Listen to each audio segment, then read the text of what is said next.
Only about 20% of people with disabilities in the U.S. have a job, and some with intellectual and developmental disabilities are paid less than the federal minimum wage.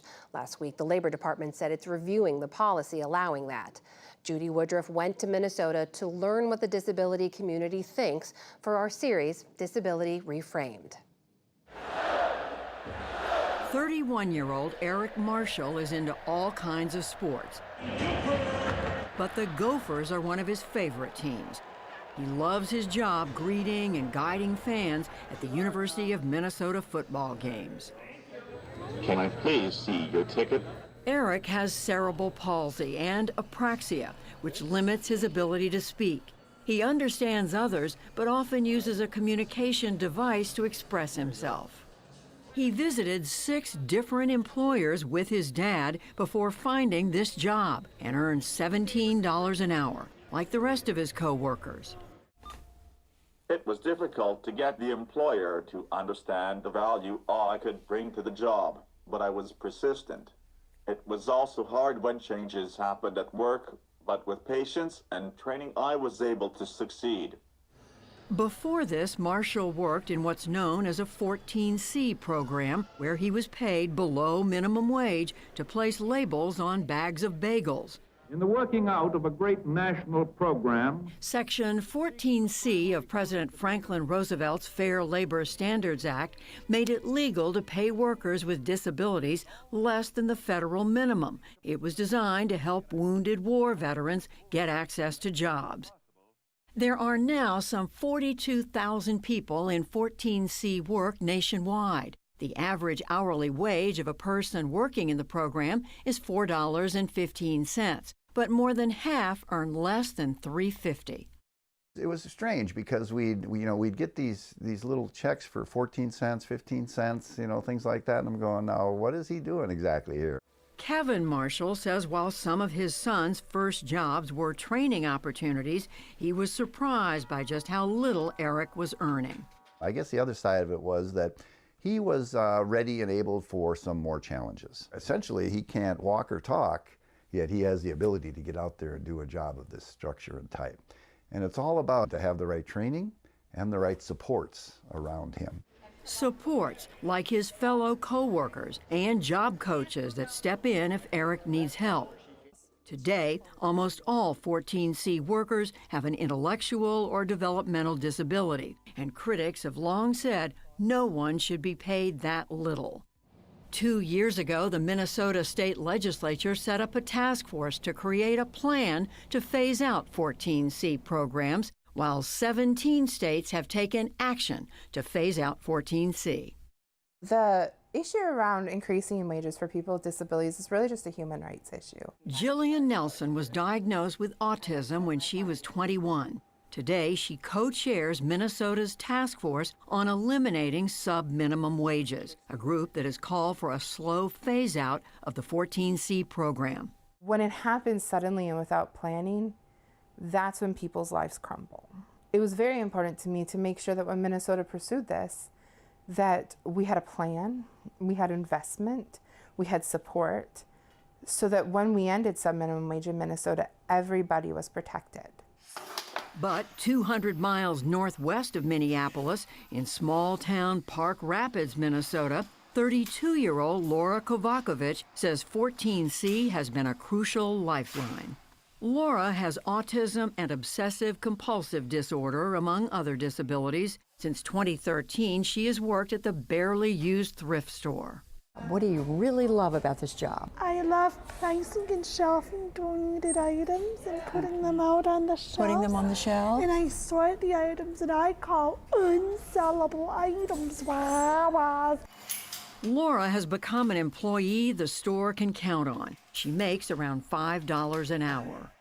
Laura, if you couldn't do some of the jobs that you do now, what would you think about that? How would you feel about that? I'd be very sad if I could no longer work there. I can't and don't want to work in a competitive job in the competitive community because job supervisors who don't understand my disabilities would not know what to do if I get upset or anxious easily. Laura got this job and another one making rugs through the Hubbard County Developmental Achievement Center, or DAC. The nonprofit provides day programs and job services to people with disabilities. Wages here are dependent on productivity levels, a process that is approved by the U.S. Department of Labor. Twice a year, employees undergo a wage review, and the center is also required to talk to them about other employment opportunities. While some workers make below $4 an hour, others will make up to $10.59, Minnesota's minimum wage. After several years on the rug-making team, 2 of which she's worked the loom, Laura began making $10.59 this year. She says the decision to work is all her own. My work, my life, my home, my choice. It should be your choice, right? Laura's mother, Dawn Kovakovich, says her daughter requires constant support staff, and most competitive work isn't an option for people with severe disabilities. Some of them need diaper changes. Some people need assistance with seizures. Others, like Laura, have to have somebody there every minute in case there's an anxiety issue. You can't just stick somebody in a rural community like this in some job and say, well, here, accommodate them. You're not going to find an employer who can handle that. Dawn says without the 14C program, Laura would spend all her time in day services or at home. But Jillian Nelson says under the task force plan, places like the DAC can keep giving people work as long as they're all paid minimum wage. We are not saying anyone has to change where they spend their time or how they spend their time. We don't want to take away the choice. We've provided support for programs to figure out how to change their business model so that they can continue doing things the way they're doing them now, but just paying people more money. But Dawn told us because her daughter's living expenses are covered through Medicaid, that her jobs aren't just about the money. One would think that earning at least the minimum wage would be seen as the fair thing to do, but you're saying that's not right. Fair does not mean equal. It does not mean exactly the same for you as it does for me, because we have different needs. It's about having the right to work. And I'm all about equal rights. I think everybody has the right to a quality of life, and the right to work will be taken away if we're taking away the sliding wage option. People with disabilities can bring value to your businesses. Back near Minneapolis, Gertrude Matemba Mutasa is the CEO of LifeWorks, a nonprofit that helps people with disabilities find day support services like volunteering and field trips, and seek paid work options too.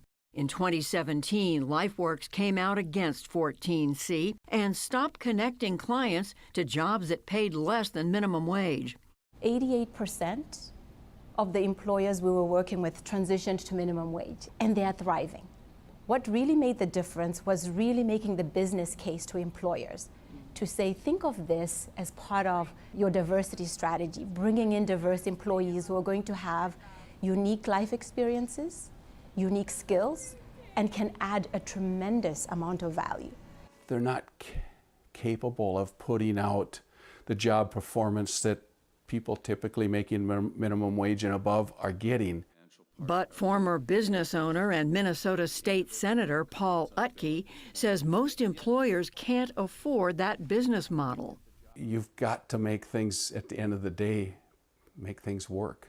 Pay-wise, I mean, what's your output versus your investment? We're all paid for what we can do. Their reimbursement is kind of based on what they're being able to put out.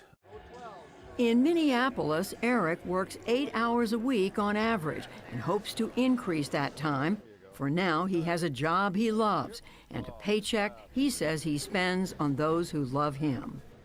I really like to be able to buy my parents things for their birthdays. It makes me feel proud to provide for my needs. What would you want other people who have disabilities to know? I am sharing my story to help make sure other people with disabilities can find success as well. Don't be afraid. It may take some time, but it is worth it.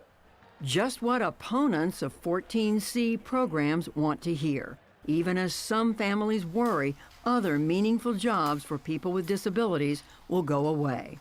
For the PBS NewsHour, I'm Judy Woodruff in Minneapolis and Park Rapids, Minnesota.